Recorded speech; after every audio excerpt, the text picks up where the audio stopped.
வணக்கத்துடன் pepper and salt news என்கின்ற இந்த வலையொலியில் உங்களை சந்திப்பதில் நான் மகிழ்ச்சி அடைகின்றேன். வைத்தியர் அர்ஜுனா அவர்கள் நாடாளுமன்றத்தில் பேசக்கூடிய விடயங்கள் அதிர்வலைகளை ஏற்படுத்தி கொண்டிருக்கிறது என்பதை நாம் பல செய்திகள் மூலம் அறிந்து கொண்டிருக்கின்றோம். ஆனால் வைத்தியர் அர்ஜுனாவை விமர்சிக்கக்கூடிய கூட்டங்கள் கூட அதிகமாகி கொண்டிருக்கிறது என்பதையும் நாம் இங்கு பார்க்க வேண்டியதாக இருக்கின்றது. இதுவரை வைத்தியர் அர்ஜுனா அவர்களுக்கு ஆதரவாக வலையொலியில் பல செய்திகளை வெளியிட்டு கொண்டிருந்தவர்கள் இப்பொழுது வைத்தியர் அர்ஜுனாவிற்கு எதிரான களத்தை எடுத்துக்கொண்டு பயணிக்கக்கூடிய ஒரு நிலைப்பாட்டை நம்மால் பார்க்க முடிகின்றது. குறிப்பாக வைத்தியர் அர்ஜுனா அவர்கள் பண விடயத்தில் மிகப்பெரிய மோசடிகளை செய்துவிட்டார் என்கின்ற ஒரு கருத்தை முன்னிலைப்படுத்தி பல செய்திகளை அவர்கள் எடுத்து வைக்க தொடங்கியிருக்கிறார்கள்.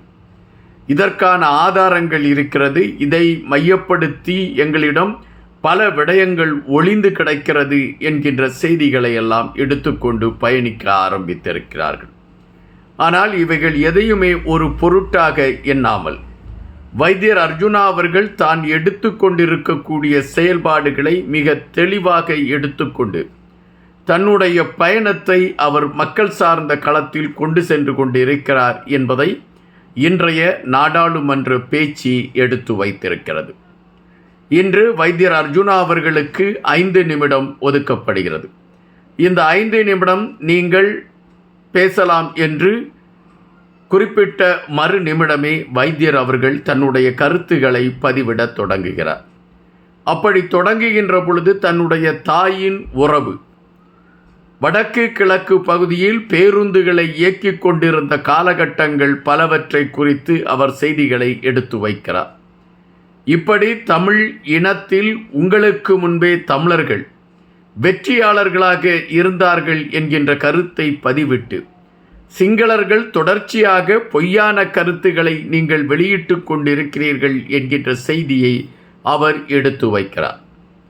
அதன் பின்பு அரசியல் சார்ந்தவர்கள் அல்லது ஆட்சியாளர்கள் வடக்கு கிழக்கு பகுதிக்கு நீங்கள் இந்த 7 மாதத்தில் எதை செய்து விட்டீர்கள் என்கின்ற கேள்வியை எழுப்புகின்றார். புனரமைப்பு என்கின்றது, அதாவது மக்களுக்கான சேவை என்பது, மக்களுக்கான திட்டங்களை நிறைவேற்றுதல் என்பது, மக்கள் பட்டுக்கொண்டிருக்கக்கூடிய இன்னல்களிலிருந்து அவர்களை மீட்டெடுப்பது என்பது, இளங்குமரன் போன்றவர்கள் சாலைகளிலே சாலையை சுத்தம் செய்வது போன்ற ஒரு காட்சியை அடையாளப்படுத்துவது அல்ல. மக்களுக்கு தெளிவான ஒரு விடிவை கொடுக்கக்கூடிய களங்களாக அவைகள் இருக்க வேண்டும் என்பதுதான் எங்களுடைய நிலைப்பாடு. இந்த 7 மாதத்தில் நீங்கள் எதை செய்தீர்கள்? வடக்கு கிழக்கு பகுதி மக்களுக்கு நீங்கள் என்ன விடிவை கொடுத்தீர்கள்? காணிகள் தொடர்ச்சியாக பறிக்கப்பட்டு கொண்டுதான் இருக்கின்றது. அதற்கான விடிவு என்ன? எங்களுக்கான சாலைகள் அல்லது எங்களுக்காக நீங்கள் உருவாக்கி வைத்திருக்கக்கூடிய சாலைகள் எப்படி இருக்கிறது என்பதை நீங்கள் பார்த்து கொள்ளுங்கள். ஆனால் நீங்கள் அதற்காக நிதிகளை ஒதுக்கி இருக்கிறீர்கள். பல மில்லியன் நிதிகள் ஒதுக்கப்பட்டிருக்கின்றது. ஆனால் அந்த ஒதுக்கப்பட்டிருக்கக்கூடிய நிதிகள் மக்களுக்காக அவைகள் உபயோகப்படுத்தப்பட்டிருக்கிறதா என்கின்ற கேள்விகளை எழுப்பி தான் மக்கள் சார்ந்த கருத்துக்களைத்தான் நாடாளுமன்றத்தில் வைக்கிறேன் என்பதை பறைசாற்றுகின்ற வகையில் வைத்தியர் அர்ஜுனா அவர்கள் நாடாளுமன்றத்தில் தன்னுடைய கருத்துக்களை பதிவிட்டார். ஆனால் வைத்தியர் அர்ஜுனாவிற்கு சனி பிடித்து விட்டது. அவருடைய அரசியல் களத்திற்கு ஒரு வீழ்ச்சி எழும்பிவிட்டது. இனி வைத்தியர் அர்ஜுனாவால் அரசியல் களத்தில் முன்போல் அவர் வெற்றி பெற முடியாது. நாடாளுமன்ற தேர்தலில் அவருடைய வெற்றி ஒரு பெருவெற்றியாக பார்க்கப்பட்டது. உள்ளூராட்சி தேர்தலில் ஒன்றுமில்லாத ஒருவராக அவர் மாறிவிட்டார் என்கின்ற கருத்துகளோடு இப்பொழுது அவருக்கு எதிரான ஒரு களத்தை கட்டி அமைப்பதற்கு வேகம் கொண்டு பலர் முனைப்பு காட்டியிருக்கிறார்கள். எதற்காக இந்த முனைப்பு காட்டல் அரங்கேறி இருக்கிறது என்பதை நாம் பார்க்க வேண்டியதிருக்கின்றது. வைத்தியர் அர்ஜுனாவிடமிருந்து ஒரு அறிக்கை வெளிவருகிறது, அது ஒரு காணொலி வெளிவருகிறது. குறிப்பிட்ட வலையொலியை சார்ந்தவர்கள் என்னுடைய பெயரை பயன்படுத்தி நிதி சார்ந்த விடயங்களில் அவர்கள் தவறுகள் செய்வதாக எனக்கு செய்தி கிட்டுகின்றன. எனவே மக்களுக்கு நான் ஒன்றை சொல்கின்றேன், இனிமேல் அந்த குறிப்பிட்ட வலையொலி சார்ந்தவர்களுக்கு நீங்கள் எந்தவிதமான நிதி சார்ந்த விடயங்களை நீங்கள் அவர்களுக்கு கொடுத்து உதவ வேண்டாம் என்கின்ற கருத்தை பதிவிடுகின்றார். இந்த கருத்து பதிவிட்ட மறு நிமிடத்திலிருந்து வைத்தியர் அர்ஜுனாவிற்கு எதிரான களத்தை அந்த வலையொலியை சார்ந்தவர்கள் எடுக்க ஆரம்பிக்கிறார்கள். அவர்கள் கூடி பேசுகிறார்கள், தங்களோடு பலரை இணைத்து கொள்கின்றார்கள். வைத்தியர் அர்ஜுனாவிற்கு எதிரான கருத்தை பதிவிட வேண்டும் என்கின்ற வேகம் அவர்களிடம் இருக்கின்றது. வைத்தியர் அர்ஜுனா நிதி சார்ந்த விடயத்தில் பெரும் மோசடியை செய்துவிட்டார் என்கின்ற விடயங்கள் பிரகடனப்படுத்தப்படுகின்றது.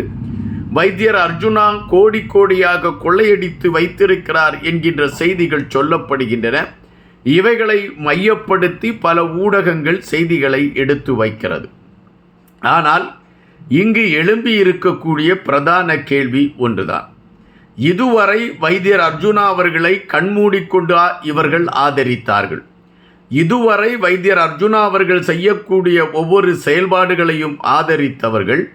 வைத்தியர் அர்ஜுனா அவர்கள் நிதி சார்ந்த விடயங்களில் நீங்கள் தலையிடுவது சிறப்பல்ல, நீங்கள் பொய்யான காரணங்களை சொல்லி உங்களுக்கான நிதிகளை திரட்டிக்கொள்வது என்பது ஏற்புடையதல்ல, மக்களுக்கான களத்தில் உங்களுடைய இந்த செயல்பாடுகள் என்னால் ஏற்றுக்கொள்ள முடியாது என்று வைத்தியர் அர்ஜுனா சொன்ன மறுநிமிடமே வைத்தியர் அர்ஜுனா அவர்கள் நிதி சார்ந்த விடயத்தில் மோசடி செய்துவிட்டார், அதற்கான ஆதாரங்கள் எங்களிடம் இருக்கின்றது, தமிழ் மக்களே நீங்கள் வைத்தியர் அர்ஜுனாவிற்கு ஆதரவான களத்தை எடுத்து விடாதீர்கள் என்கின்ற ஒரு பிரச்சாரத்தை அவர்கள் எடுத்திருக்கிறார்கள் என்றால், இத்தனை நாள் அவர்கள் வைத்தியர் அர்ஜுனா அவர்கள் செய்த தவறுகள் அவர்களுக்கு தெரியவில்லையா?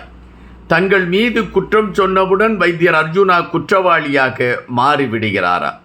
அரசியல் களத்தில் எப்பொழுதுமே துரோகங்களும் துரோகிகளும் பின்தொடர்ந்து கொண்டுதான் இருப்பார்கள். ஒவ்வொரு அரசியல் சார்ந்தவர்களும் அதில் வெற்றி பெறுவதற்கு பல நேரம் போராட வேண்டியதிருக்கின்றது. வைத்தியர் அர்ஜுனா அவர்களை பொறுத்தமட்டில் தொடர்ச்சியாக அவரை மையப்படுத்திய நகர்வுகள் வெற்றி பெறுகின்ற ஒவ்வொரு நிமிடமும் அதை பின்தள்ளக்கூடிய துரோகங்களும் அவரை தொடர்ந்து கொண்டுதான் இருக்கின்றது.